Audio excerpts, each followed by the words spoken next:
everyone, it's Maddie. And V, and today we're going to be doing the mid-year book freakout tag. We've done this for the last couple of years, but this time we've read significantly less books. So I think in the course of this video I'm going to mention everything I've read this year. Yeah, I think I've read like 33 books so far this year, which is an all-time low. The best book I've read so far this year is Here We Are Now by Jasmine Varga. This has been on my shelf for 2 years and I completely regret not picking it up sooner because it was incredible. It's about Talia, who discovers her father is a famous rock singer, so she goes to his ancestral home to meet him, spend time with that side of her family that she's never met before, all whilst like kind of lying to her mum about where she is. That's the present narrative, and then you've also got the past narrative of Oliver and Talia's mother, and that's kind of framed with how Oliver saw it. So in the two sections you see like how her mum thought of the split and what her dad thought of the split. I could not put this book down, and whenever I did I just wanted to pick it up immediately. I was always sad whenever I had to be torn away from this. This was also one of the first books I read in the year, which seems to be a theme. I like probably the first 5 books I read the most and then nothing tops it for the rest of the year. But I just thought it was like beautifully poignant and emotional. I really liked the character story,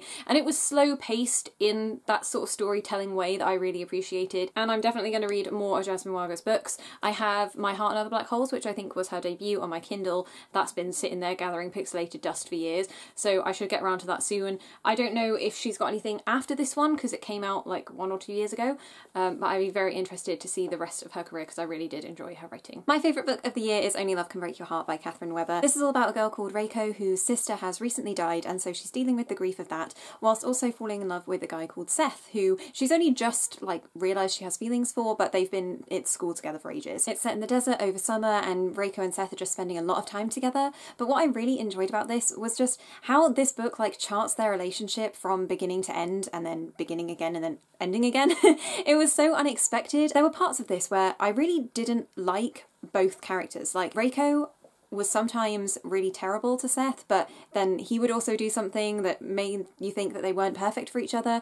And I really liked how they were like 16, 17, whatever, but they weren't soulmates, and that just felt so different from the normal contemporary romances that I've read. The characters are just like meant to be from the very beginning and there's not much struggle. So seeing a whole relationship play out and the characters realising that they're not really as well fit as they first thought they were was really great, and it really helped solidify things that I will now look for in future books. I'd really recommend it if you're looking for nuance, but you definitely need to be okay with hating the main characters and coming back around to them. 5-star read, good stuff. Next is your favourite sequel so far this year, and I've gone with Did I Mention I Need You by Estelle Mascom. Whilst I enjoyed the first book, I thought the second book was absolute perfection. I probably read this at exactly the time I needed and wanted to read it. So that combination of being like wholly in the mood for it and it delivering beyond my expectations really made it such a special and unique read for me. I really connected with the characters and I like that they keep getting older, so I'm really looking forward to the third one. And I chose the second book in the Extinction Trials series by S.M. Wilson. Even though I liked this whole trilogy that I read this year, I read them back to back. They're The Hunger Games meets Jurassic Park, and they're just perfect if you are missing The Hunger Games or really wish that Fire and Flood by Victoria Scott had had a full trilogy. Like, this will give you all of those vibes. I think it was just exciting to read about a new world, and even though I knew how it would develop based on how dystopians always develop in trilogies, I was still so entertained by it. It had a good competition, good character dynamics, like new characters were introduced with each book and you got more of their perspectives as well. It was just something I could really get behind, and it felt like I was binging a TV show. Next is a new release you haven't read. I've gone with The Opposite of Always by Jason A. Reynolds. I was initially attracted to this because of the cover. I love illustrated covers with my whole heart. I think I read like the first 5 or 10 pages whilst I was actually in the bookstore to make sure that I was convinced enough to buy it because the cover is not a good enough excuse. It's the story of Jack and Kate, and I'm pretty sure Jack makes some huge mistake, but then he's given the chance to go back in time and fix it. So I don't know if it's like a he's living 2 at the same time sort of thing, or what, but I don't really want to know much about this. I think going in with 0 expectations will only mean good things. I've chosen Rain and Delilah's Midnight Matinee by Jeff Zentner.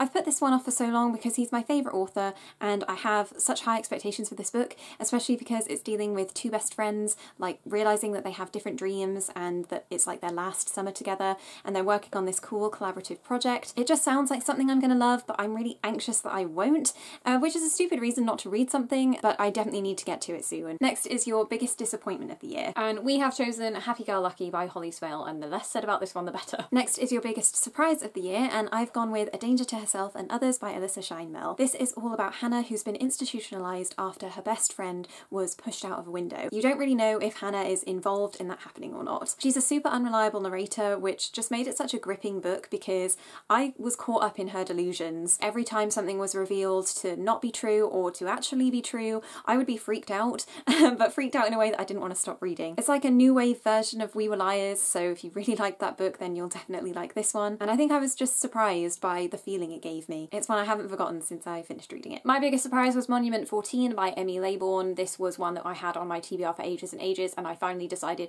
to read it one random January night. We have a video where I read this in one sitting, so you can see all of my thoughts and feelings there. Next is your new favourite author of the year, and for me it's Carrie Firestone, author of The Loose Ends List and The Unlikelies, or The True Colour of Forever in the UK. So I read one book like towards the beginning of the year, and The Unlikelies was the most recent book that I finished, and I absolutely love her writing style. I love the characters that she chooses to write about. They just seem to live such full lives on the page. There's like a huge catalogue of memories and relationships with other characters that makes it feel like you're reading about a real person. I love the humour and the connections and how it still manages to be about something quite deep while also being light and funny. I would have to go with David Owen, author of All the Lonely People. This is his third book. I haven't read his first, which is Panther, but I did read The Fallen Children last year, and I really enjoyed it. I thought it was like quirky and weird and very different to anything else I'd read. I adored this book. It like had all of my buzzwords, and buzzwords I didn't even realise were buzzwords. It was mostly talking about internet culture, which was something I didn't realise I'd done a lot of thinking about before coming to this book, so I felt really connected to the main character. And I've said it before, but I think a lot of the decisions that were made in the storytelling of this are really unique and push the boundaries of what YA has done before, so I 100% recommend it, and I can't wait to see what David Owen does next. Next is your newest favourite character, and based on my answer to the last question, I've gone with Sadie from The Unlikelies. The book starts with her doing a heroic act trying to protect a baby from a drunk man, and a video of her protecting the baby goes viral, so she's seen as a hometown hero. She's invited to a celebration in her town and then connected with other kids around her age that have done similar things, and they form this do-gooders group where they're going to try and stop cyberbullying and just generally people with a negative mindset. There's also a fun plot thread about someone close to her leaving her something in his will that is like an insane amount of money, and she has no clue how to use it to the best of her ability for other people as well, because